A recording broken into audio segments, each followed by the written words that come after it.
말씀의 경전을 우리들이 잘 이해하고 잘 읽고 잘 해소함으로 주의 뜻을 분별하게 하셨고 주의 뜻을 행동하고 또 주의 이름을 증거할 수 있는 믿음의 권속들이 되게 하옵소서.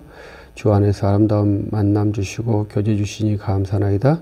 참여한 종들 이루하시고 힘 주시길 원하고 주 예수 그리스도 이름으로 기도합니다. 아멘.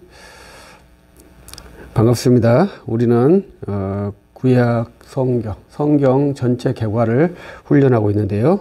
이번 시간은 구약 성경에 있는 선지서를 시작을 하겠습니다. 우리는 4개, 오경, 역사서, 시가서, 선지서, 이렇게 이제 복음서,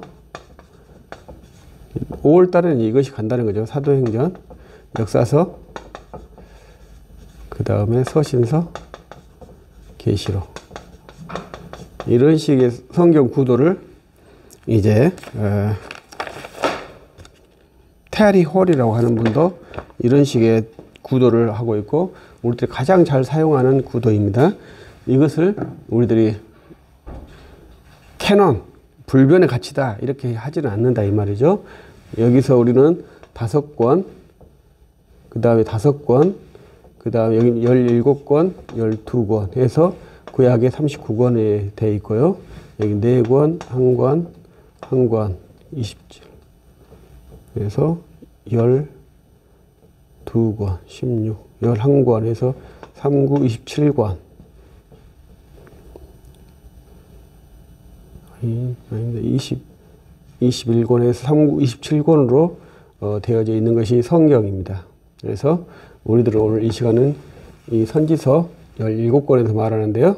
우리들이 이 역사서도 이 전체를 함께 묶어서 역사서로 보려고 하는 패턴이 있었다고 말씀드렸죠. 그러면 이 4개의 패턴이 아니고 3개의 패턴으로 묶는 것이죠. 그럼 시작도 어떻게 다시 조정을 해야 되겠죠.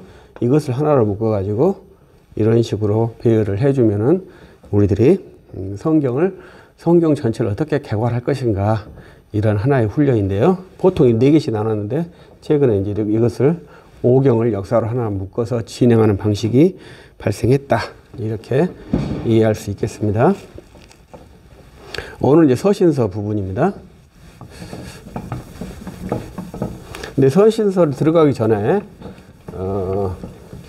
서신서에 대해서 서신서를 우리가 읽으면 심판에 대한 내용이 많거든요. 그래서 그거에 대해서 잠깐 말씀을 드리고 진행을 하려고 합니다.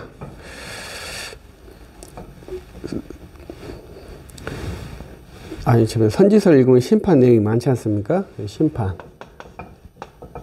그래서 이거에 대해서 한번 이야기를 한번 해야 되겠다 생각이 들었어요. 우리들은 그걸 잘 안 쓰지만 상당히 중요한 것이 시간과 공간 이해라는 것입니다. 우리는 이제 사용하지 않지만 우리는 시간과 공간에 살고 있죠. 이 시간과 공간은 항상 절대적인 가치를 갖지 못합니다. 항상 시간과 공간은 상대적 가치를 가져요. 그래서 완전한 것이 시간과 공간에는 존재하지가 않죠. 시간과 공간이 시작했다는 것은 끝이 있는 것이 시간과 공간의 한계성, 제한성이고 또 상대적인 의미를 갖는다는 것이 시간과 공간에 가지고 있는 아주 특수성이죠. 그래서 우리들은 완전한 사람이 있을 수가 없죠. 그래서 간혹 주님이 복음서에서 한 눈이 범죄하거든 빼버리라. 한 손이 잘라버리라. 이러한 아주 충격적인 말씀을 하셨지 않습니까? 그런데 저는 이렇게 2손이 멀쩡하고 2눈이 멀쩡하지 않습니까? 그러면 제가 뭐 그런 일을 안 저질렀겠습니까? 그러나 이제 그럼에도 불구하고 2눈을 달고 있고 2팔을 달고 있는 것은 시간과 공간의 상대성 때문에 그러는 것이죠. 주님이 말하는 것은 절대적 가치를 말하는 것이고 우리는 상대적 가치 속에 살고 있어요. 이 상대적 가치 속에 있는 사람들에게 있는 판단이 모호하기 때문에 항상 분쟁의 요소를 갖고 있게 됩니다. 그래서 이것이 시간과 공간의 그 제약성, 한계성, 상대성 이렇게 말할 수 있고, 이 시간과 공간을 잘 이해해야 이것은 무엇과 관계되어 있어요? 돈하고 관계되어 있습니다. 그래서 시간과 공간을 잘 이해하면 돈과도 직결되어 있고, 반대로 시간과 공간을 이해하지 못하는 사람은 뭘 못하겠어요? 돈을 벌지 못한다 이거죠. 그래서 시간과 공간은 모든 학문과 삶의 기본적인 가치입니다. 우리는 반드시 시간과 공간을 이해를 해야 합니다. 그런데 우리가 시간을 이해할 때 뭐 현재도 있고 전체도 있고 여러 가지 시간이 있어요. 근데 우리들은 이제 옛날에 이제 여러분들이 잘 알고 있기 때문에 그렇습니다. 창조, 타락, 구원이라고 하는 그러한 도식을 봤습니다. 이것이 어떤 거냐면 시간을 이해하는 툴이에요. 시간을 이해하는 툴로 창조, 타락, 구원이라고 하는 개념을 사용을 했습니다. 이런 것은 그냥 뭐 창조, 타락, 구원이다. 성경은 창조, 타락, 구원이다. 이런 게 아니고 이것은 시간을, 우리 공간 안에서 시간이 어떻게 운영되는가라는 하나의 시간을 보는 툴이에요. 그래서 시간을 난 이렇게 보겠다라고 하는 것인데, 이거에 대해서는 이제 이 문제는 창조는 처음에 시작했다가 끝났지 않습니까?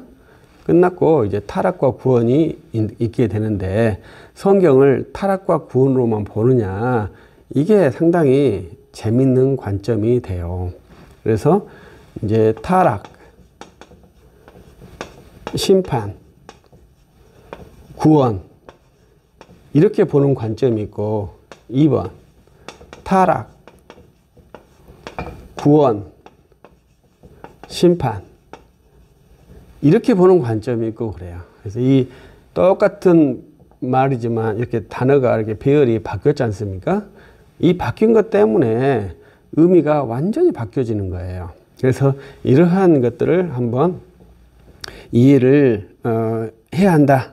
이렇게 말씀을 드리고 싶어요. 그래서 근데 이 심판이 가운데 있는, 저도 이제 심판이 가운데 있도록 저도 이렇게 훈련을 했었거든요.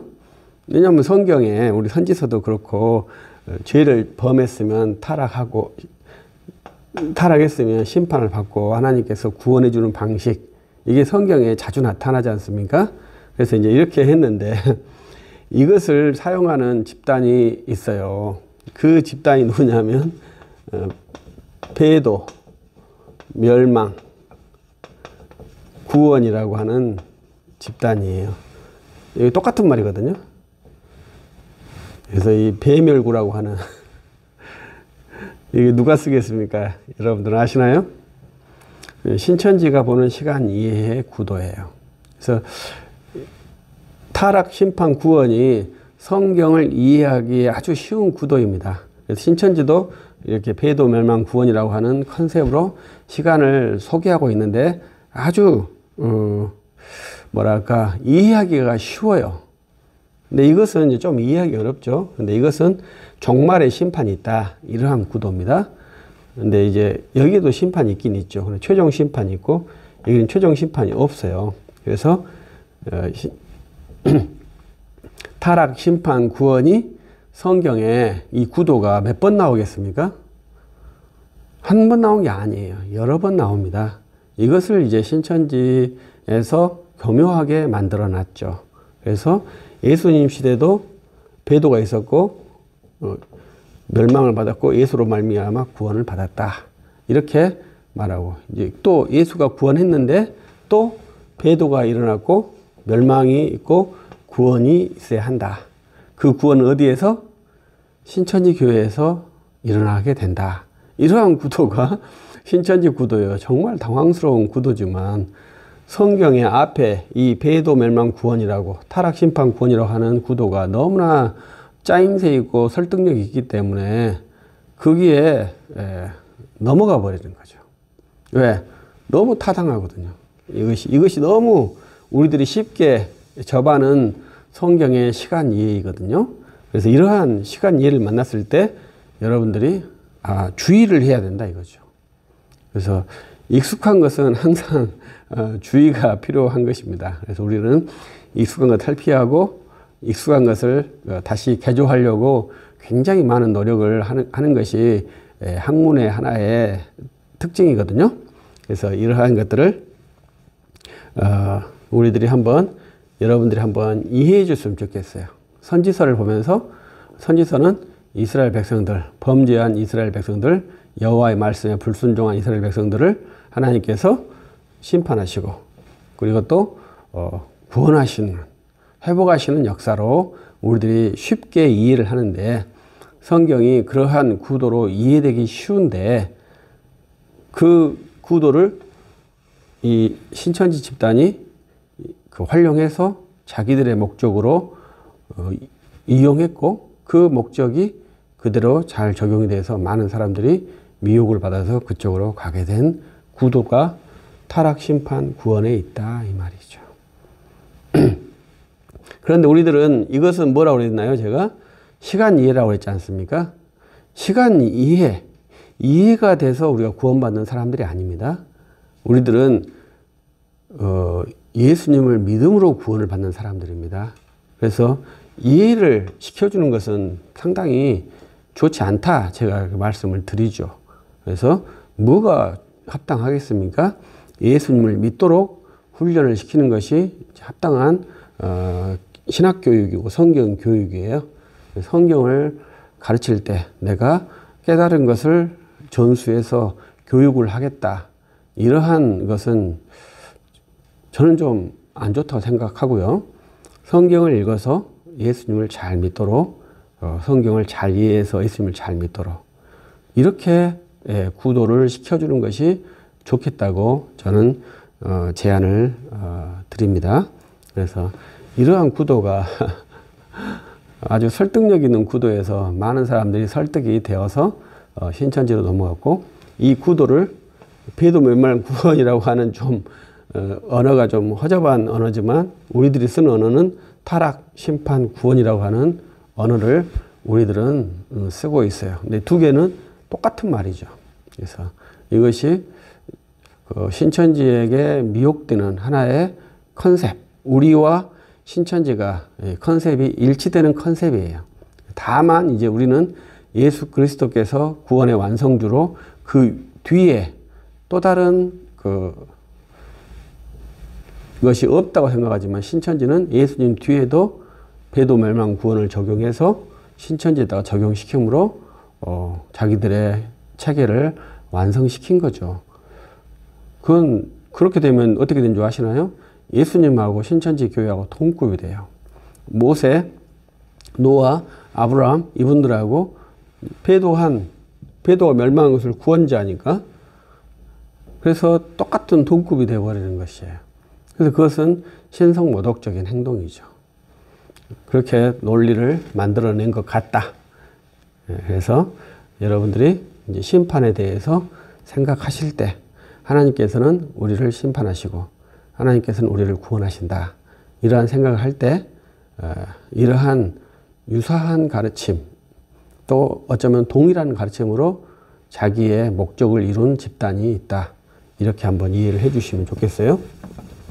그래서 우리들은 어떠한 이해가 아니고 예수님을 믿는 그러한 것으로 유도하지 않는다면 그것을 경계 혹은 참고, 중요한 결정할 때 그걸 그렇구나, 아하, 이렇게 하면 안 된다 이 말이죠. 꼭 예수를 믿는 대로 여러분들이 이목을 집중시켜야 합니다. 그래야만이 거짓 가르침에 가지 않게 되어 있습니다. 우리가 성경을 공부한다고 하니까 성경을 잘 공부하면 예수님 믿을 것 같지만 그렇지 않아요. 반드시 예수님에 대한 지향성을 가지고 있어야 예수님을 믿을 수가 있습니다. 그것도 참 특이한 일이에요. 그러니까 우발적으로 예수를 믿을 수 있다, 이렇게 할 수 있는 것은 주의 영의 특별한 작용이지 우리의 이성으로는 절대 되지 않습니다. 우리가 주의 영이 함께하는 주의 백성이니까, 주의 영이 함께 한다는 것은 시작부터 의도가 예수 그리스도를 믿는다, 이러한 의도를 가지고 성경을 읽게 되는 거죠. 근데 우리는 개괄 시간이니까 예수님 믿는 거에 잘 나타나지가 않아요. 기본적인 정보들, 세팅들을 계속 우리들이 훈련하면서 이제 이렇게 하거든요. 근데 이 판을 만드는 목적이 예수님을 믿는 데 있다. 이렇게 말씀을 드려요. 선지서를 볼 때 심판을 하신다. 이거에만 포커스가 돼 있으면 선지서를 잘못 본 거죠. 선지서는 심판하시는데 그 선지자들이 하시는 말씀이 뭐냐? 그것은 예수님을 믿어야 한다. 오실 예수님이 계시니 기다려라. 이러한 말씀이에요. 그래서 예수님께서는 이사야 선지자께서 자기 영광을 보았다. 이렇게 말씀하시잖아요. 그래서 우리들이 이사야 6장에서 이사야 선지자가 성전에서 환상을 보는데 그때 그 환상은 여호와의 영광이라고 하는데 예수님께서 자기 영광을 보았다. 그렇게 말씀하시잖아요. 그래서 우리들이 구약 성경에서도 충분하게 예수님의 그 그림자를 볼 수 있고 예수님의 실체, 그리고 우리들은 이제 오신 예수님을 믿는, 그리고 다시 오실 예수님을 기다리는 그러한 구도에서 우리들이 신앙생활을 하고 있죠.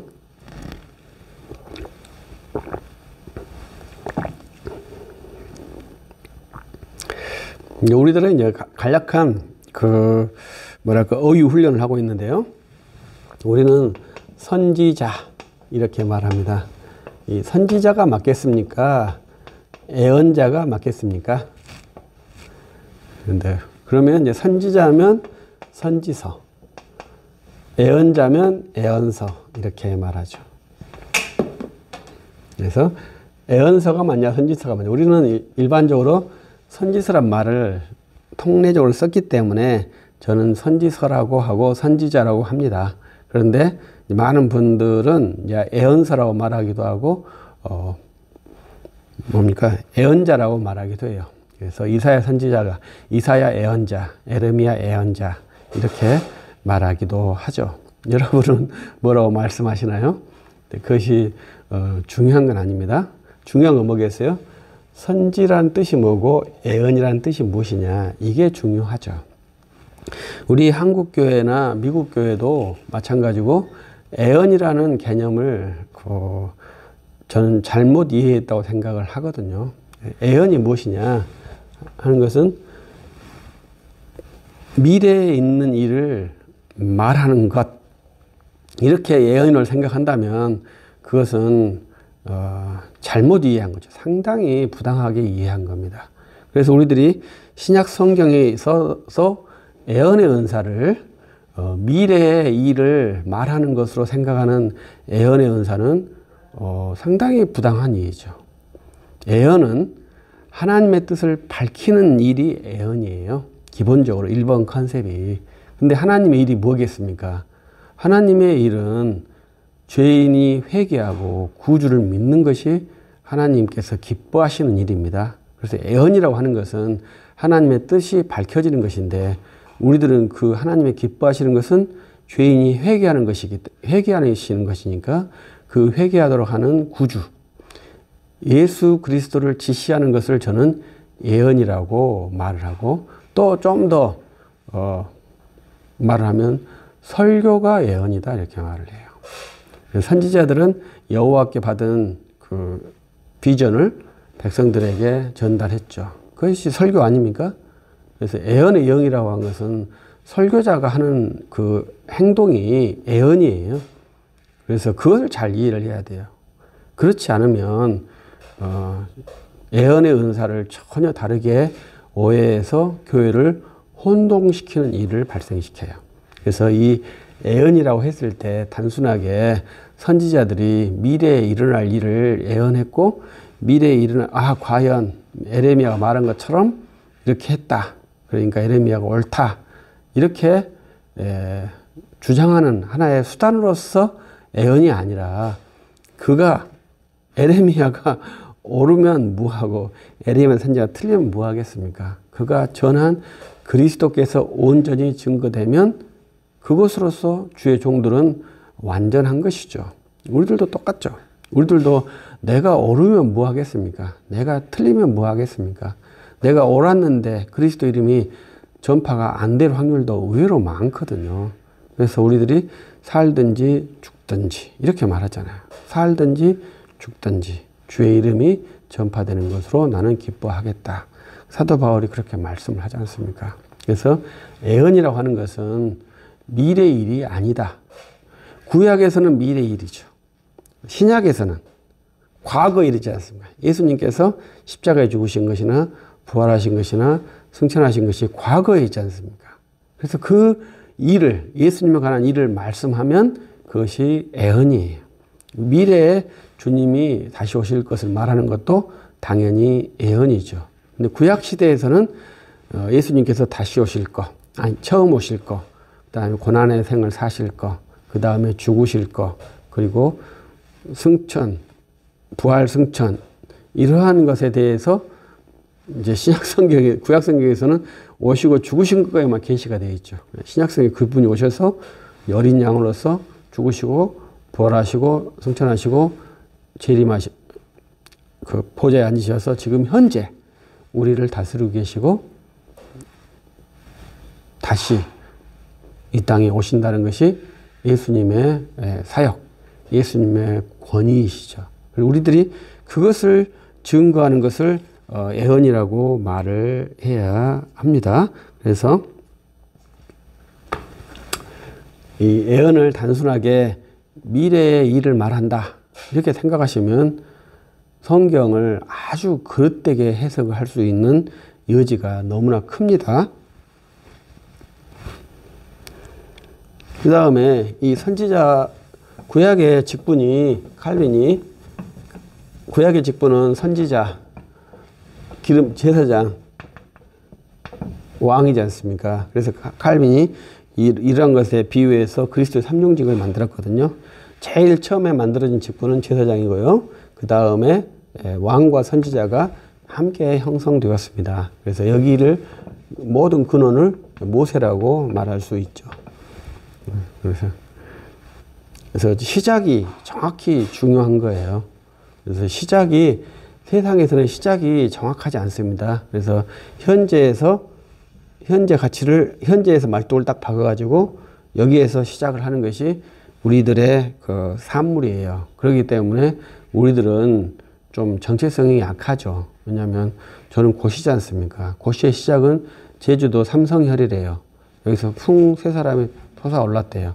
그럼 거기가 시작이 맞습니까?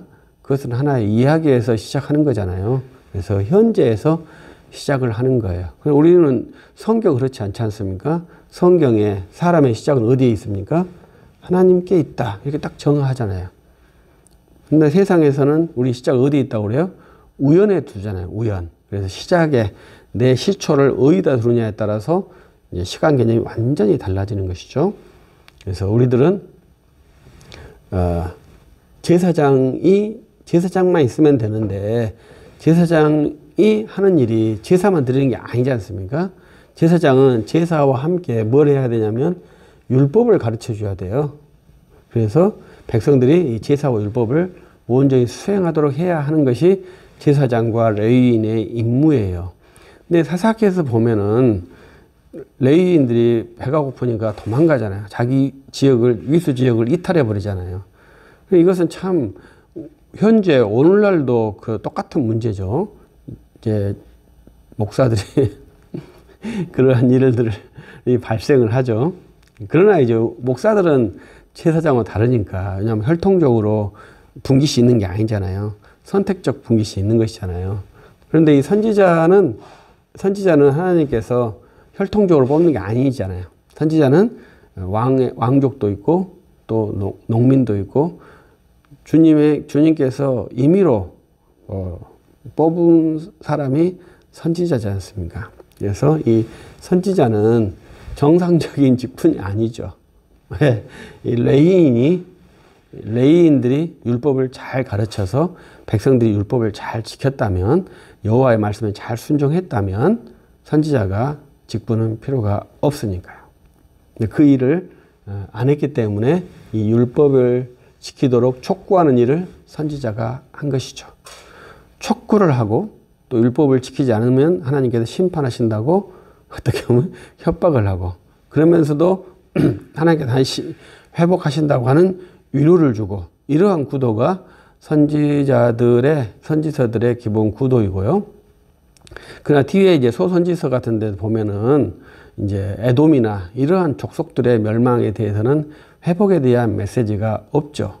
그러나 모든 열방은 그리스도 안에서 모두가 다 회복이 될 수 있도록 구도화된 것이 이제 구약 성경의 내용이죠. 그래서 이스라엘은 회복이 되죠. 왜? 거기에서 메시아가 나셔야 되니까.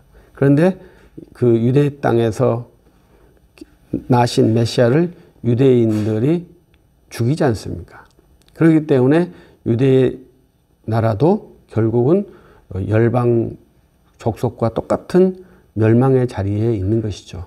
그러나 그리스도 안에서는 모두가 하나로 회복될 수 있는 구도가 이제 우리가 성경을 이해하는 그런 구도가 되어야 돼요. 그래서 우리들이 선지서를 이해할 때 선지자들이 율법을 지키지 않는 백성들을 심판을 선언하고 하나님께서 회복을 선언하는데, 그 율법을 지킬 수 있도록 지키는, 완성하는 그런 구주를 믿도록 유도하는 것이 이제 선지자의 하나의 직분이죠. 또 참고적으로 구약의 선지자와 신약의 선지자가 있지 않습니까? 약간 직분은 같지만 사역의 범위가 약간 차이가 있어요. 그래서 또 이제 신약 사도행전에 또 아가보나 빌립이 네 딸을 만나면 말씀드릴 수 있겠습니다만은, 구약의 선지자는 말씀이 절대적입니다. 타협을 할 수가 없어요. 어떤 여지가 없어요. 그러나 신약의 선지자들은 말씀이 절대적이지 않아요. 선택을 할 수가 있어요. 가장 대표적인 것이 사도 바울이 예루살렘에 올라갈 때 아가보 선지자는 올라가지 못하도록 강권했죠. 빌립의 네 딸도 올라가지 못하도록 강권했죠. 그런데 사도 바울이 그들의 조언, 그들의 그 예언을 거부하고 예루살렘에 올라갔지 않습니까? 그것이 사도 바울이 잘한 것이겠습니까? 못한 것이겠습니까? 이러한 해석이 분분하죠. 구약시대 때는 100% 잘못한 것이죠. 그래서 여로보암 때 한 선지자가 그런 일을 범했죠. 여호와께서 여로보암에게 저주하고 아무도 만나지 말고 나오라 이렇게 말했는데, 북이스라엘 한 선지자가 그 선지자를 가서 여호와께서 어젯밤에 나에게 말했는데 너 밥 한 끼 대접하고 가란다. 그러니까 이 선지자가 그러냐, 여호와께서 너에게 말씀을 했다면 내가 여호와의 말씀에 순종해서 밥 한 끼 먹고 가겠다. 밥 먹고 사자한테 찢겨 죽었지 않습니까? 이 구약 선지자들의 절대적인 권위예요. 그러나 신약 선지자는 그것과 차이가 있다 이 말이죠. 그래서 우리들이 신약에 혹시 미래의 예언을 보았다 할지라도 그것은 그 본 사람의 말이 절대적 권위가 있는 게 아니에요. 그것은 그걸 들은 사람이 선택을 할 수 있도록 하는 것이 우리들의 그 수준에 있어요. 그래서 그러한 것들은 드라마에 상당히 많이 나오죠. 그러한 소재들이. 그래서 우리들은 두 가지 경험을 동시에 하지 못하기 때문에 사람은 공평한 것이거든요.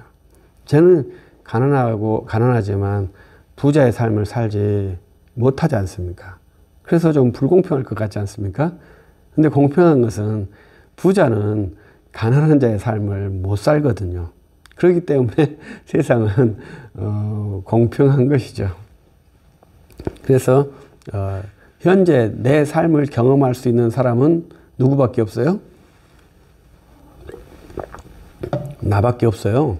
그래서 이 선택에 대해서 기쁘게 생각하고 그 선택을 책임지고 가면 인생이 재밌는 것이고, 자기가 선택을 슬퍼하면서 저때 저렇게 선택을 했으면 더 좋았을 걸 하면서 사는 것은 황당한 것이죠. 이 시간 이해를 어떻게 하느냐 그렇겠다는 거예요. 왜냐하면 우리는 시간과 공간을 이중으로 할 수 없는 그러한 인간적인 인간이기 때문에 우리는 만족을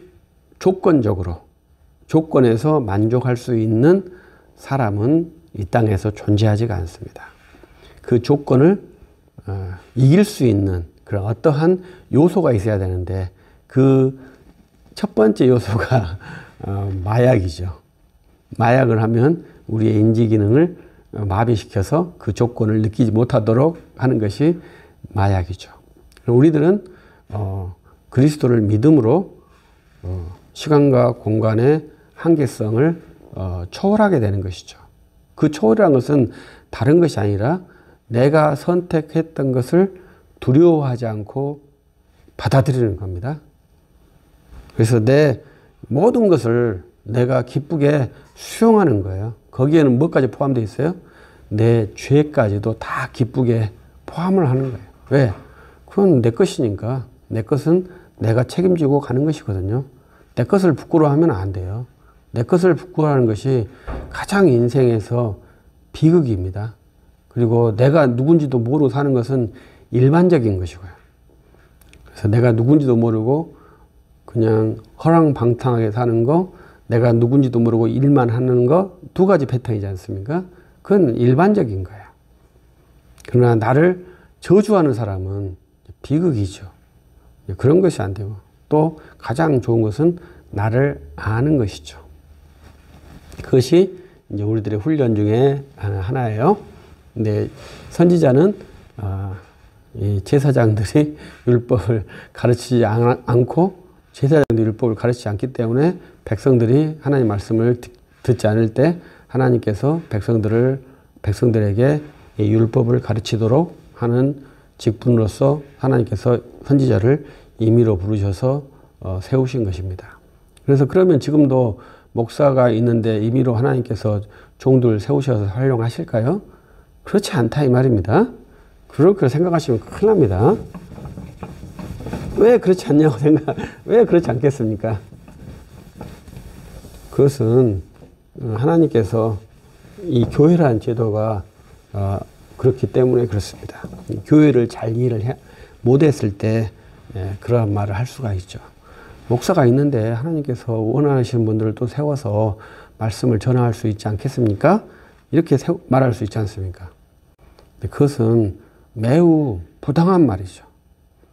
왜냐하면은 제가 목사기 때문에 목사의 자리를 지키려고 하는 것이 아니라 그리스도께서 자기가 세우신 직분자를 통해서 일하시겠다고 말씀하신 거잖아요. 그래서 사도들을 통해서 사도의 제자들로 이렇게 교회를 이루시겠다고 주님께서 하신 거지 않습니까? 그런데 곁길로 사이드로 어떠한 주님의 종들을 보내신다고 하는 것은 그건 정말 당황스러운 일이지 않겠습니까?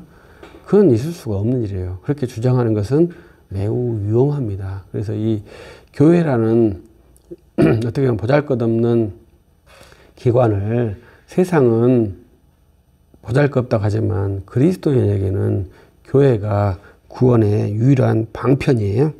그런 것들을 우리들이 잘 기억을 했으면 좋겠습니다. 서론적인 것이 너무나 많이 긴데요. 우리들이 이제 유대인들의 성경을 우리가 계속 상고를 비교하면서 봐요. 그런데 유대인의 성경에도 예언서라고 그래요. 거기서는 예언서에 우리들의 선지서가 있는 게 아니에요. 유대인들의 성경에는 예언서와 성문서가 있는데 성문서에 우리들의 선지서가 있기도 해요. 그래서 그들의 정경을 분류법과 우리가 하는 정경 분류법이 약간 차이가 있어요. 누가 옳겠습니까? 유대인들이 옳겠습니까? 그렇지는 않죠. 우리는 말씀했다시피 70인경의 전통을 따라요. 이 70인경은 기독교인이 만들었습니까? 아니죠. 이것도 유대인이 만들었죠. 그리고 이제 유대인들의 성경이라고 하는 것은 마소라 사본이에요. 마소라 본문이에요. 이것은 BC 2세기에 만들어졌고 이것은 AD 1세기에 만들어졌다고 추정을 해요. 그래서 그런데 우리들이 더 위에 있는 것이 사마리아 오경이에요. 지금도 사마리아 오경이 있습니다. 이것은 우리들이 깊게 생각하지 않는데 가장 오래된 본문은 사마리아 5경. 편집된 본문에서 가장 오래된 것은 사마리아 5경이에요. 그러나 우리들이 가장 많이 사용하고 유지되었던 것이 70인역이고 이 70인역은 기독교에서 받아서 사용했고 우리들은 70인역 전통이 있다고 봐야 됩니다. 우리는 마소라 텍스트 전통이 있는 게 아니에요. 그런데 우리들은 이 70인경에 있는 외경을 마소라 범위 외에 있는 외경을 빼고 사용하는 것이지 우리가 마소라 텍스트의 전통이 있는 게 아닙니다. 우리는 70인역 전통에 있어요. 그렇기 때문에 우리 선지서를 이사야부터 말라기까지 이렇게 유지를 한 거예요. 그걸 참고적으로 이해를 해야 합니다. 마소라 텍스트가 더 권위 있다 이렇게 생각하신 것은 생각은 자유지만 정당성은 없죠. 70인경이 정당하다 이것도 말할 수 없고 마소라 텍스트가 정당하다 이것도 말할 수 없어요. 그러나 사마리아 5경은 우리가 취할 수 없다 이것은 정당해요. 그래서 우리들이 성경을 이해할 때 아주 이제 깊은 훈련 중에 하나죠. 그래서 제가 이제 이 성경을 보면 우리들 선지서에서 주 하나님, 하나님 만군의 여호와 이러한 그 구절이 있어요.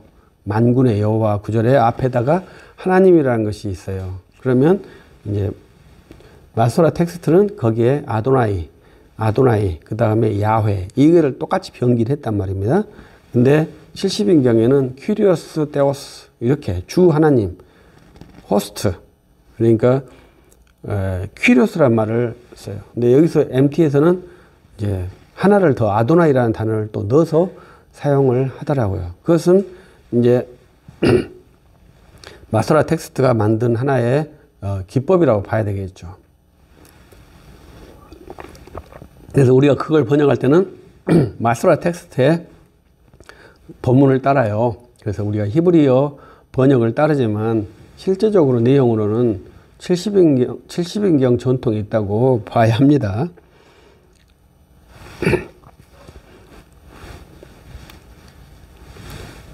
그래서 이제 우리들이 성경을 볼 때 선지서라고 구분하고 있는 것과 이제 유대인들의 성경을 구분하는 것이 약간 차이가 있다. 왜?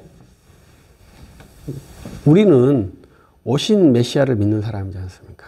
유대인은 아직도 오실 메시아를 기다리는 사람이지 않습니까? 그러니까 완전히 차이가 있는 거죠. 그래서 혹시 유대인의 성경을 가지고서 예수님을 믿을 수 있다 이렇게 생각하는 것은 엄청난 착각을 하고 있는 거죠. 이미 오셔가지고 2000년이 지났는데 아직까지 그 성경을 읽고 예수님을 믿을 수 있다고 생각한다는 것은 진짜 부당한 겁니다. 절대 그런 일이 일어날 수가 없습니다.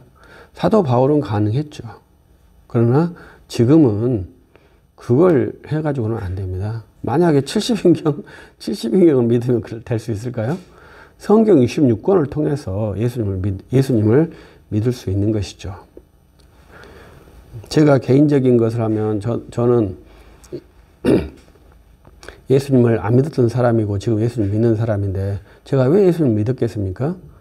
그건 어떤 교회에 갔을 때 이제 교회 이름 말아 송정중앙교회를 갔는데 거기에 찬양대 옛날 코람대가 지금도 있는지 모르겠습니다만 코람대가 찬양대니 그때 너무나 그 찬양을 아름답게 평안하게 그 하는 거예요. 나는 인생이 너무 꿀꿀하고 비참한데 쟤는 왜 이렇게 행복하고 밝을까 궁금해서 저는 성경을 읽었거든요.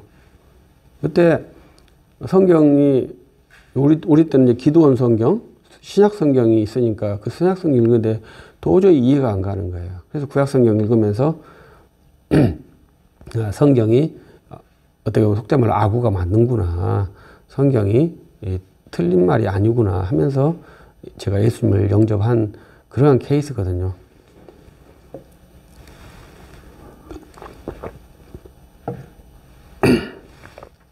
근데 구약 성경만 읽어가지고 예수를 믿을 수 있다? 이건 불가능한 것이고요. 우리 70인경 전통도 아닌 바꿔진 그러한 마소라 텍스트를 가지고 구약 예수를 믿을 수 있다? 이건 조금 많이 생각을 해봐야 됩니다. 그래서 우리 어렸을 때 이제 간혹 지금도 이스라엘에서는 구약 성경을 믿으면서 진짜 참 하나님을 믿는 백성이 있지 않을까? 이렇게 생각하는 것은 상당히 부당합니다. 예수님을 무시하고 참 하나님 믿을 수 있는 방법이 없습니다. 예수님만이 길이요 진리요 생명이라고 주님이 분명히 말씀했지 않습니까? 근데 그 예수님을 빼고 참 하나님을 믿을 수 있다고 생각하는 것은 그건 상당히 위험하고 있을 수 없는 생각이에요. 근데 의외로 그렇게 생각하시는 분들이 있습니다. 여러분들은 그렇게 생각하지 마십시오. 오직 예수 그리스도 외에는 다른 길이 없습니다. 그것을 우리가 배타적 복음이라 하거든요. 그래서 우리들은 그런 배타성이 있어가지고 상당히 우리들의 제약이 많아요. 그래서 우리들의 복음을 포괄적으로 하려고 많이 노력을 해요. 그래서 그러한 것들을 우리들이 좀 많이 주의를 해야 되는데 상당히 재밌는 책이 메이첸 박사의 바울 종교의 기원이에요. 이분이 이제 그 주요 컨셉이 뭐냐면 그때 1세기 교회의 복음은 배타적 복음이었다는 거예요. 그리고 1세기 교회가 배타적 복음을 갖고 있을 때 그 당시에 고대 근동사회, 중동사회에서 포용적 종교를 가지고 로마 정부가 인정한 상태, 그리고 포용적 교리를 가진 그 당시의 페르시아 종교, 이집트 종교들이 상당히 적극적으로 포교 활동을 하고 있었다는 거예요. 그리고 교회는 유대교로부터 박해를 받았고 로마 정부로부터 박해를 받았고 주변에서는 포용적 교리로 열심히 그 포교 활동을 하고 있었고 그 가운데에서 기독교가 버티고 그 가운데에서 300년 후에 로마의 종교로 인정을 받았다는 거예요. 그래서 이 배타적 복음이라는 것을 그리스도인들이 두려워할 필요가 없습니다. 가장 문제는 뭐예요? 오직 길이요 진리요 생명이신 예수 그리스도를 약하게 믿는 것을 두려워해야 된다는 거죠. 타협하는 것을 두려워해야 한다는 것이죠. 그리스도께서 선명히 나타나는 것을 두려워할 필요가 없는 거죠. 선명하게 나타나지 않는 것을 두려워해야 한다는 것이죠. 그것은 우리들이 구약 성경을 이해할 때 유대인들의 구약 성경, 타낙과 우리들의 구약 성경의 차이점을 잘 이해를 해야 된다는 것이죠. 그래서 우리들은 구약 성경을 볼 때 이스라엘 백성들이 멸망한 이유는 그들이 가난한 자를 압제하고 그렇게 선지서에 나오지 않습니까? 제사 제도를 타락시키고 재물만 막 많이 주고 하나님 말씀을 안 지키고 재물을 많이 줘서 기복으로 하고 자기 양심을 위로하는 형태로 재물을 드리고 이러한 것에 대해서 제사를 오염시키고 사회정의를 파괴시킨 그래서 심판을 받은 걸 생각하지 않습니까? 그렇게 보면 저가서는 안 된다고 하는 거죠. 그들이 오실 메시아를 기다리지 않았기 때문에 그러한 행동을 했다. 이렇게 보는다는 것이죠. 그래서 우리들은 신자니까 신앙이 있으니까 세상에서는 그렇게 평가를 해도 되죠. 왜냐하면 보이는 것만 평가하니까요. 우리는 그 보이지 않는 것을 평가를 해야 하는 것이죠. 그래서 우리들이 그 훈련들을 잘 하면 이제 두 개가 이렇게 서로 엇갈려서 갈등을 일으키는 것이 발생을 하게 되죠. 그래서 우리들이 사도 바울이 오라 나는 공고한 몸이로다 이 사망의 몸에서 누가 나를 건져내랴. 누가 건져내겠습니까? 예수 그리스도시죠. 그래서 선지서는 그렇게 하고 이 선지서는 선지서의 연대기는 이사야나 에레미야, 에스겔, 다니엘 이런 분들은 거의 연대기가 비슷해 거의 확정적이에요. 그런데 소선지서에 있는 12 선지자들은 연대기가 불확실해요. 연구자마다 달라요. 제가 이제 여러분들에게 아직 안 보냈네요. 보낼 것은 이제 아주 기본적인 거예요. 이것은 정설이 아니에요. 너무나 많은 의견이 있어요. 그래서 이런 것들을 우리들이 알아야 되고, 참고적으로 우리는 대선지서, 소선지서 이렇게 하는데 그것은 선지자의 능력과는 아무 관계가 없습니다. 많은 내용을 썼기 때문에 대선지서고 적은 내용을 썼기 때문에 소선지서예요. 그리고 또 그 역사에서 엘리야나 엘리사 이런 분들은 또 성경을 기록하지 않았지 않습니까? 이런 분들도 선지자죠. 그러면 누가 더 훌륭한 선지자겠습니까?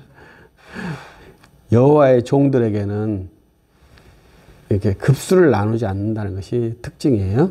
그래서 여러분, 우리가 대선지서, 소선지서 할 때 이사야 선지자가 영감이 내갑절이고 저쪽에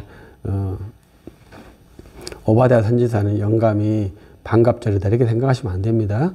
모든 선지자들은 동일해요. 그러나 그분들이 쓴 분량에서 약간의 차이가 있어요. 그래서 성경을 우리가 이해할 때 짧은 성경과 긴 성경, 중요한 성경과 덜 중요한 성경, 이게 없다는 것을 알아야 돼요. 그래서 우리들은 성경을 계속 우리들의 취향에 맞게끔 보는 것이 어쩔 수 없는 한계죠.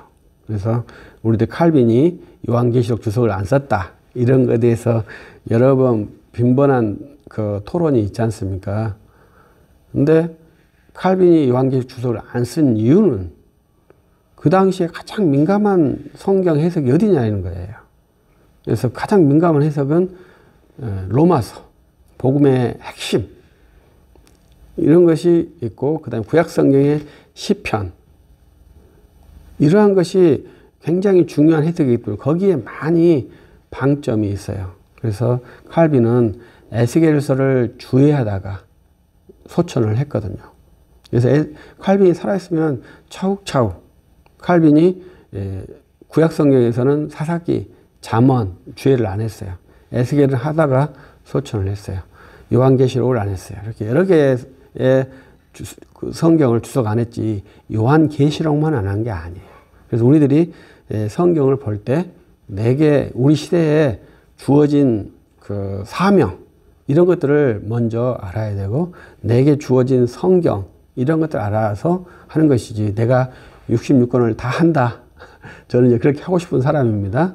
그러나 내가 진짜 좋아하는 그런 성경이 또 있어서 그 부분에 대해서는 또 더 전문적이고 체계적으로 또 해내야 할 사안이 있는 것이죠. 그래서 우리들이 대선지서, 소선지서 이렇게 나누지만 거기에서 어떠한 선지자의 권위를, 또 선지서들의 어떠한 영적 권위의 차별을 두지는 않아야 합니다. 그리고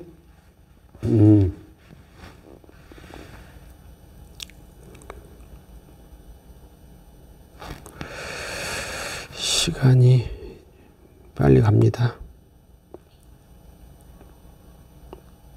그래서 이제 선지서 연대기는 정확하게 구성을 하고 할 수는 없습니다. 그리고 선지자들은 북이스라엘의 선지자와 남유다의 선지자 이렇게 나누고요. 우리들이 역사에서 586, 538 이렇게 합시다.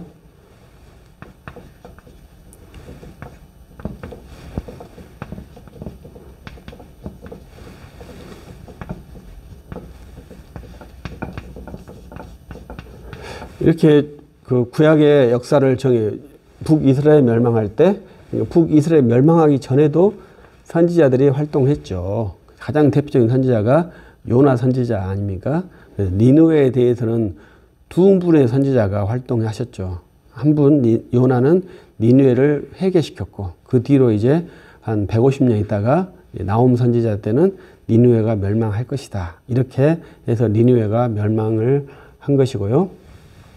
그 다음에 이때 이제 586 이전에는 여기 정점에 이제 에레미야 선지자가 있죠. 그래서 에레미야 애가가 이제 이 성전 멸망에 대한 슬픔의 노래예요. 그래서 그렇게 이해하시면 좋을 것 같고, 그 다음에 여기 이 사이에 이제 소선지서에는 없는 에스겔과 다니엘이 여기에서 활동하는데, 에스겔과 다니엘이 활동했던 장소는 가나안 지역이 아니죠. 그래서 바벨론 지역에서 시날 평지에서 에스겔 선지자와 다니엘 선지자가 활동을 했죠. 다니엘 선지자는 상당히 특이하신 분인데 다니엘서를 보면 바벨론에서는 하위직 공무원이었던 것 같아요. 그러나 이제 바사 제국에도 공무원이었는데 그때는 상당히 고위직 공무원이었죠. 그러니까 그런 걸 보면 상당히 재미있는, 우리 인생사로 보면 상당히 재미있는 모습이에요. 그래서 다니엘이 우리들이 참고적으로 에레미야를 눈물의 선지자라고 말하는데 에레미야가 눈물의 선지자인 이유는 성전 파괴를 눈으로 보았기 때문에 그렇습니다. 근데 모든 선지자, 에스겔은 또 얼마나 비참하게 예언을 하는가요? 옷을 벗고 다니시잖아요. 옷을 벗고 백성들에게 예언을 하잖아요. 굉장히 그건 충격적인 일이거든요. 우리들은 그렇게 하면 안 됩니다. 에스겔 선지자가 하는 겁니다. 다니엘 선지자도 고난의 선지자라고 제가 말씀드리는 거예요. 다니엘 선지자는 상당히 오래 사셨다고 봐야 되죠. 왜냐하면 70년 넘게 살았다고 봐야 되잖아요. 근데 이분이 왜 눈물의 선지자라고 봐야 되냐면 다니엘 선지자 때 1차 귀환이 일어나거든요. 그런 다니엘 선지자는 이 약속의 땅으로 돌아오지 못하고 바사에서 하나님께 부름을 받는 거예요. 참 그게 슬픈 일이죠. 내가 그리던 나의 땅, 하나님의 땅에 가서 살고 하나님 땅에 가서 죽어야 되는데 하나님께서 거기까지는 허락하지 않는 모세처럼 요단강을 못 건너가는 여기에서 못 가는 그러한 분이 다니엘이에요. 그렇기 때문에 다니엘도 아주 고난과 아픔, 아쉬움, 눈물의 선지자라고 봐야 되겠죠. 그래서 그러한 선지자들의 면면을 보면 모든 분들이 고난에 있지 않는 분들이 없어요. 그러면 우리들이 존경하는 유명하신 분들은 고난의 선지자가 아닌 분은 누가 있었을까요? 저는 어거스틴이라는 분이 굉장히 유명하잖아요. 세계사에서도 어거스틴은 사상의 분기점을 이룰 정도로 굉장히 유능하신 사상가입니다. 그런데도 이 어거스틴도 엄청난 고난의 삶을 사셨더라고요. 칼빈이나 루터는 말할 것도 없고요. 우리 믿음의 선진 중에서 고난 없이 주를 섬기는 백성이 거의 찾기 어렵습니다. 그렇기 때문에 우리들도 주를 믿을 때 고난이 있는 것은 피할 수 없는 귀결이죠. 어떻게 하겠습니까? 주님의 세계가 그렇게 되어 있는데요. 또 우리 믿음의 선진들이 다 그렇게 했는데 어떻게 하겠습니까? 그건 뭐 어쩔 수 없죠. 뭐 우리도 그 길을 가야죠. 나만 특별하게 편하게 갈 수는 없잖아요. 우리 선진들은 다 고난을 받았는데 나만 편하게 가려고 할 수는 없잖아요. 그래서 이때 이 시대의 중심으로 여기가 이제 말라기고 처음에 첫 시작은 누군지는 몰라요. 그런데 여기서 보면은 누구로 했냐면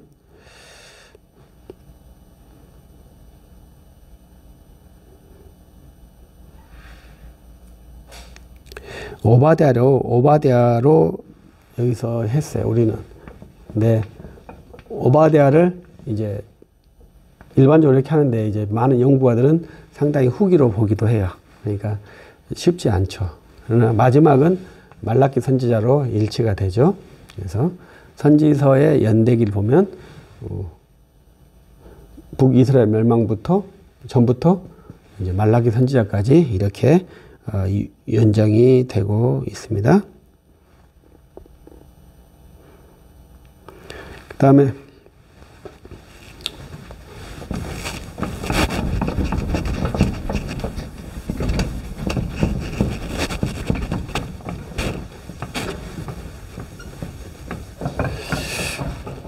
대선지서는 이사야,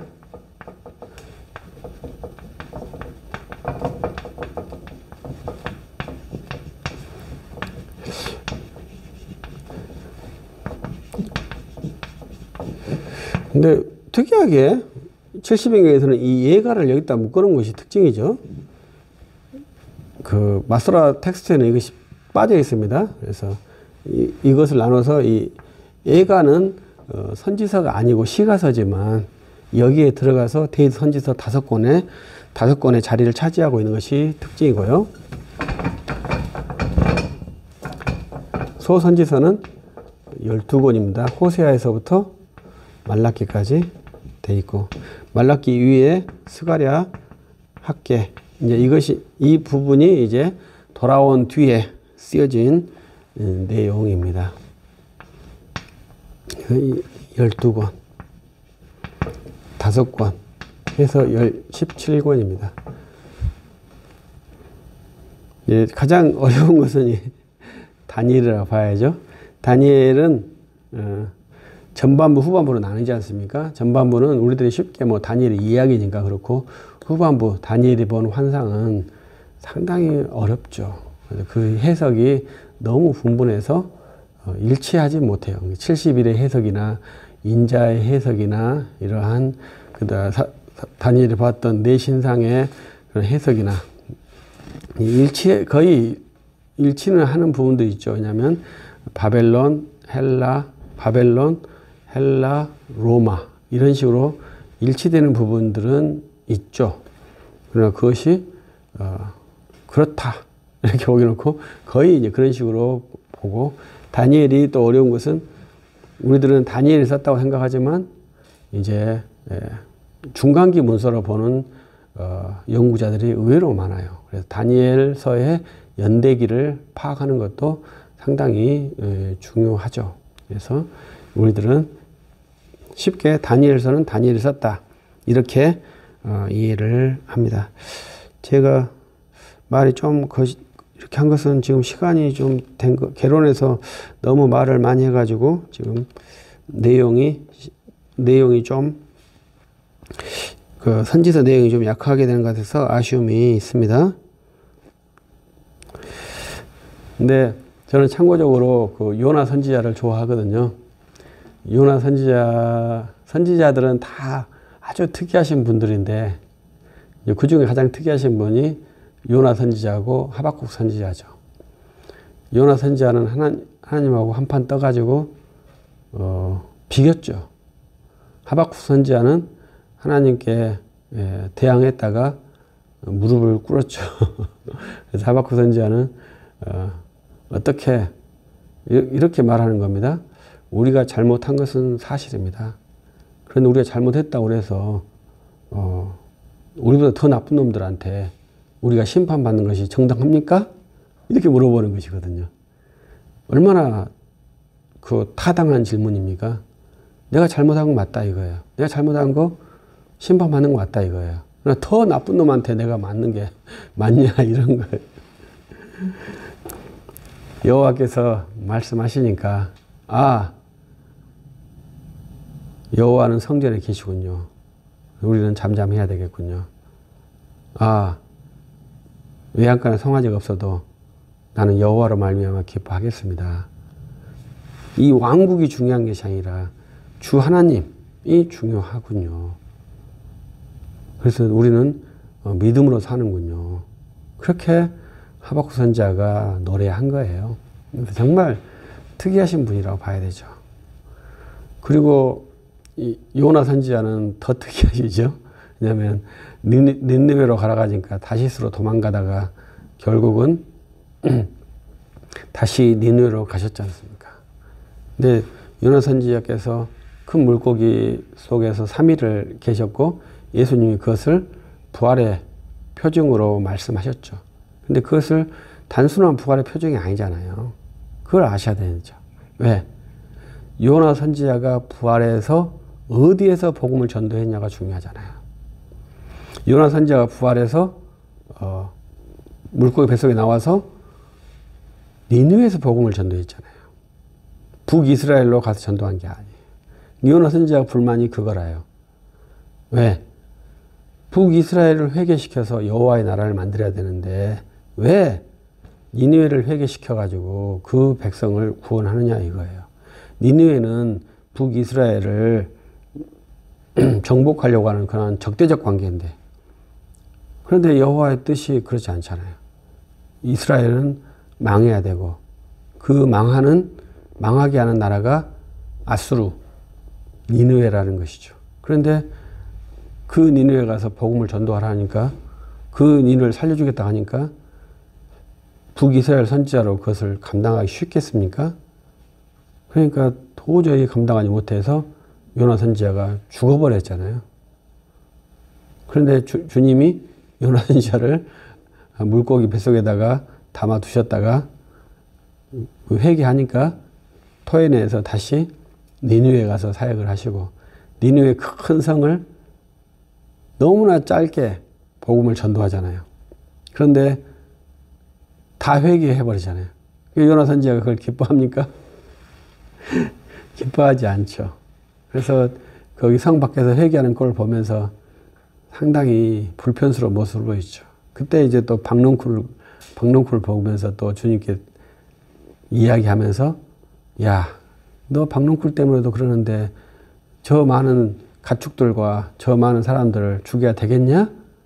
요나 선지자가 물어볼 때 요나 선지자가 대답을 했습니까? 대답을 안 해요, 그분이.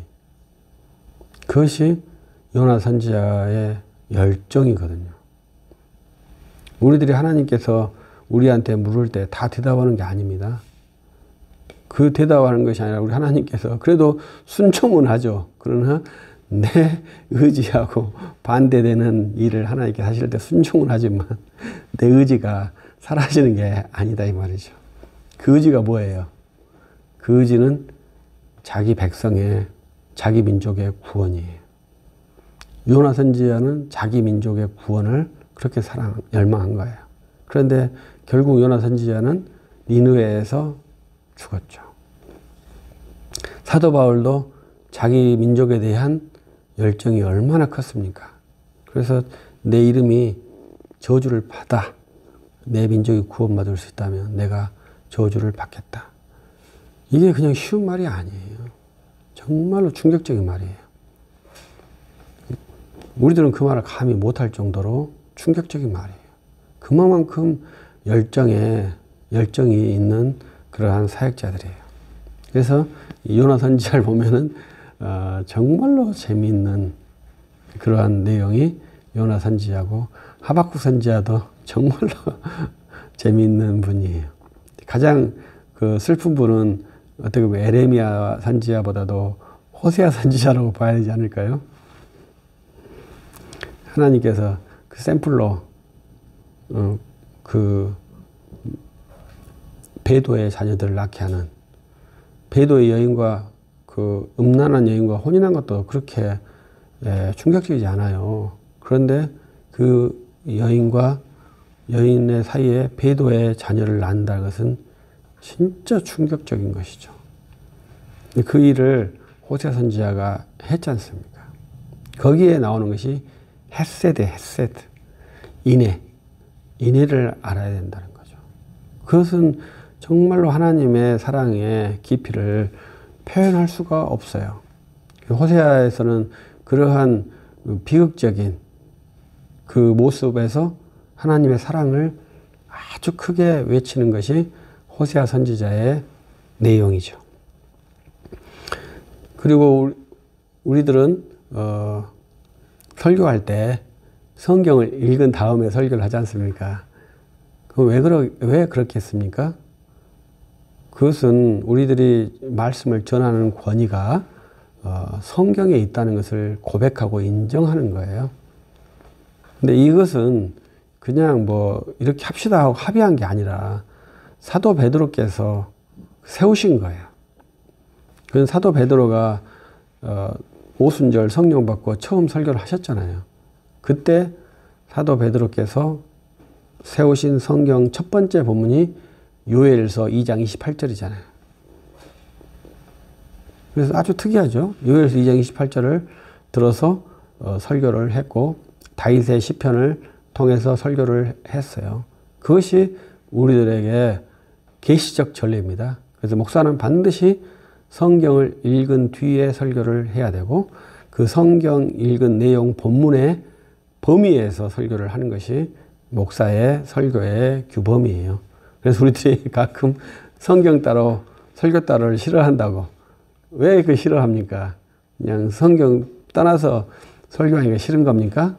그것은 취향이고 계시적으로 성경을 떠나서 자기의 발언을 하는 것은 직무 위반이죠. 그렇기 때문에 부당한 거죠. 그래서 우리들이 요엘 선지자는 하나님께 직접 계시를 받았구만. 사도들도 설교를 할 때 항상 먼저 뭘 했어요? 구약 성경을 읽으셨잖아요. 해당에서. 그리고 이 말씀이 성취되었는데 그 성취되신 이가 예수다. 이렇게 말하는 거잖아요. 그것이 유대인들에게 복음을 전도했던 거예요. 그러나 이방인들은 구약 성경을 알지 못하기 때문에 이제 굉장히 어려운 관계에서 복음을 전도했죠. 그러나 그 사회에서는 유대인과 이방인이 함께 사는 사회였으니까 이제 그러한 모습을 보면서 이방인들이 보았고, 그 당시에 이방인들이 회당에 또 많이 들어와서 그 이방인들이 예수를 믿는 사례들이 많았죠. 그렇게 해서 이제 로마가 그리스도의 나라가 됐는데, 이제 우리 대한민국 같은 데는 전혀 그러한 복음과 연계가 없는 지역에서 우리들이 복음을 전도했고, 그렇게 해서 약 200년이 가까워지고 있는데, 그러면서 이제 우리들도 이제 복음에 대한 사전적 이해들이 많은데 이제 왜곡되기도 하고 왜곡된 이해들이 상당히 많다고 봐야죠. 왜곡된 이해라는 것은 복음은 예수 그리스도를 믿도록 지시하고 예수께로 인도해야 되는데 우리의 눈이 엉뚱한 데로 간다. 사회 정의로 간다. 공평 분배로 간다. 이러한 거예요. 그 공평 분배가 나쁘겠습니까? 사회가 정의롭게 되어야 한다는 것이 나쁘겠습니까? 약한 자가 보호받아야 하는 것이 나쁘겠습니까? 다 좋은 일이죠. 그러나 그리스도인의 제1번 과제가 있다는 것이죠. 1번 과제는 예수 그리스도를 말하는 것이죠. 그것을 훈련할 수 있는 유일한 교범이 성경인데, 이 성경에서 그 훈련을 하지 않으면 이제 다른 데서는 찾을 수가 없기 때문에 우리들은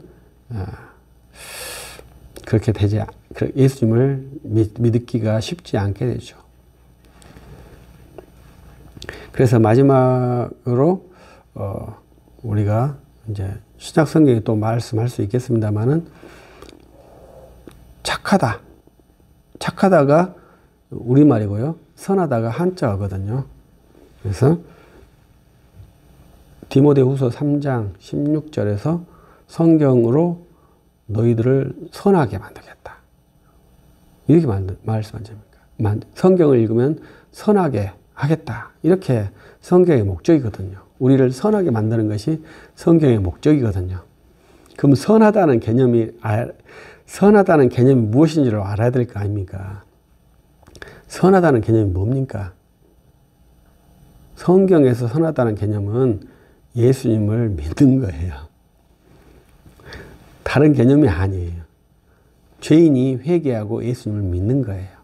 예수님을 믿고 죄인이 회개하는 거예요. 이게 선한 거예요. 하나님께서 기뻐하신 것이 선한 거 아닙니까? 그것을 꼭 기억해 주셔야 돼요. 근데 성경에서 선하다 하는 것은 선하게 성경이 많이 선하게 나오지 않습니까? 신약 성경에 그 선을 윤리적 선으로 이해를 많이 하면 안 돼요.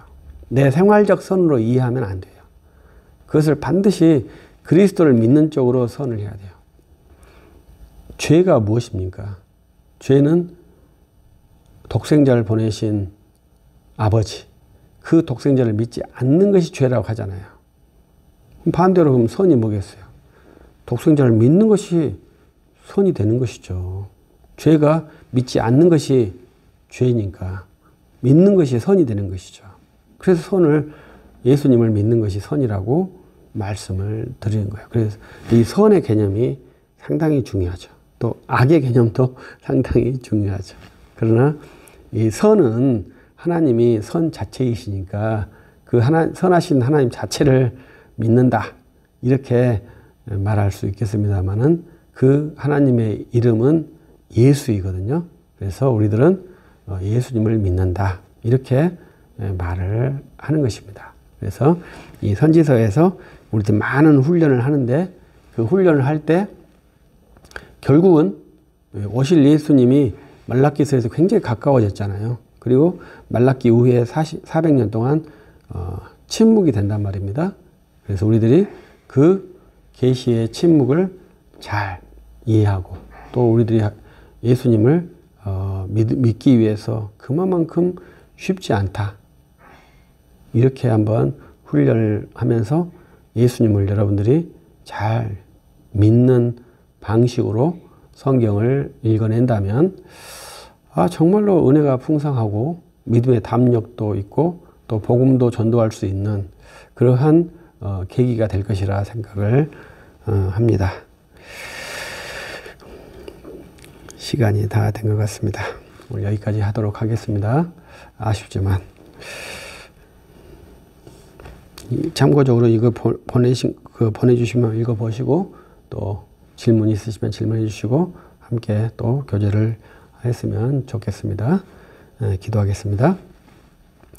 전능하신 하나님 감사합니다. 우리들이 성경 개화를 하고 있습니다.